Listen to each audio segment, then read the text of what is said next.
All right, in question 10, you might think you got the wrong answer on this one because you're going to get a decimal. But in question 10, it says the length of arc AB is 6 pi. The measure of arc AB is 140 degrees. So remember, that's referring to the central angle, and this is referring to arc length. What is the diameter of this circle? So we're asked to find diameter. And anytime we talk about arc length, you want to think circumference. All right, so we know that we can go back to this proportion where the ratio of the central angle when compared to 360, so we're comparing a part to whole, and the part of the circle we're looking at is the arc, the whole is the whole circle. And so we're going to compare that. We said arc on top, so part to whole, arc length to circumference. Or just abbreviate. All right. So we said there's two possible ways of thinking about circumference. We said we could use the equation circumference equals pi times the diameter, or we could say circumference equals 2 pi r, 2 times pi times the radius. And these are really kind of just two different versions of the same thing because 2 radii equal 1 diameter. So 2r is the same as d. Since we're asked to find the diameter, though, I would probably use this equation because then I don't have to find my radius and then like double it to get the diameter. All right, so if we go to fill out our proportion, we said our central angle is 140. Our whole circle is always 360 degrees. We know there's 360 degrees in a circle. We're going to compare that to our arc length of 6 pi. So this goes on top because in the problem, we're not told the circumference, we're told the arc length. And then we're going to set that over our circumference. And I could just go ahead and write pi d because I know it's pi times diameter. And ultimately, I just want to solve this proportion for d now. You could cancel out pi's right here. I'm not sure I've done this in a lot of problems, but 6 pi divided by pi d, I could just cancel those out. So now I have 6 over d. I could also simplify 14 over 36 if I want. And remember, if you aren't confident doing that by hand in your calculator, maybe I'll charge mine one day, you could do 140 divided by 360, hit enter, and then go to math, enter, enter. So we get 7/18. All right, so I'm going to rewrite this and say 7/18 is equal to 6 over d. Man, we've really simplified this. So now, if we cross multiply, I get 7 times my diameter is equal to 18 times 6. I might want my calculator. 18 times 6 is 108. So I get 7d equals 108. Then I can divide both sides by the coefficient of d, 7, to get it by itself. And you might have done all this work correctly and thought you had the wrong answer because when we solve for the diameter, we get 15.4285714. So 15.429, we round that.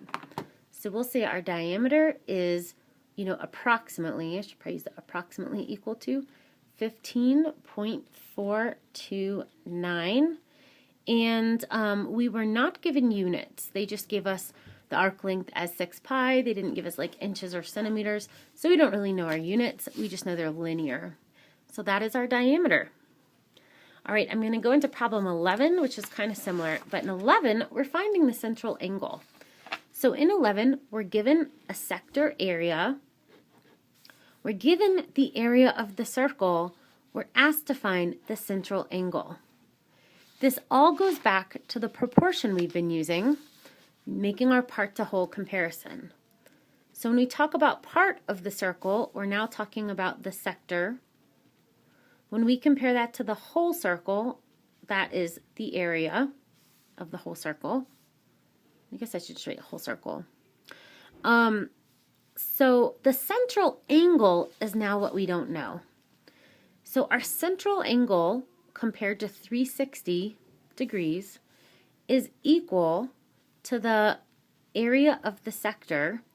So, and we said our sector area is 20 pi as compared to the area of the circle. Our circle area, we're told, is 400 pi. And if you just think about it, obviously the sector has to be smaller than the circle because the sector is a part of the circle.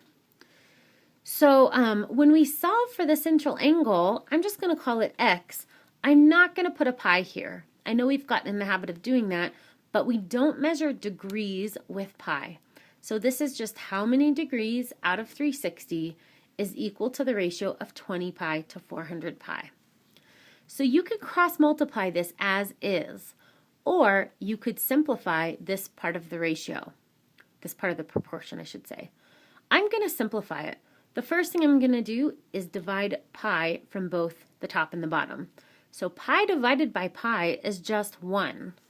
And if you don't believe me, not that you wouldn't believe me, but in your calculator you could do pi divided by pi. You get 1. All right, and then I could even say 20 over 400, I could divide off a 10. I'm left with 2 over 40, which is the same as 1/10. Nope, I lied, 1/20th. Sorry, 1/20th. 2 divided by 40 is 1/20th. Another way is you could have just said 20 pi. So you could do in your calculator 20 pi divided by 400 pi, and then do math. Enter, enter. Ooh, that didn't work out very well. Oh, I know why. I'm sorry. You need to use parentheses if you do that. 20 pi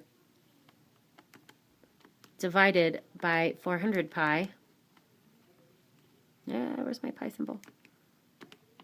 There we go. Math, enter, enter. It's 1/20th. Okay, so if you do it that way, use parentheses. But we could simplify this whole thing to 1/20th. So if we do that, and it's not mandatory, but if you do that, you now have an easier proportion to solve. So x over 360 degrees is equal to 1 over 20.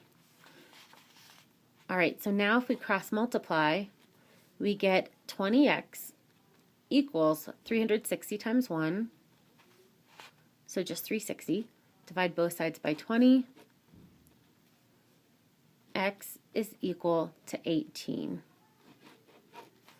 So the measure, to answer our question, what is the measure of angle ACB, the central angle? The measure of angle ACB is equal to 18 degrees. We will only use degrees. In geometry, you'll learn about radians when you take trigonometry, but we will use degrees.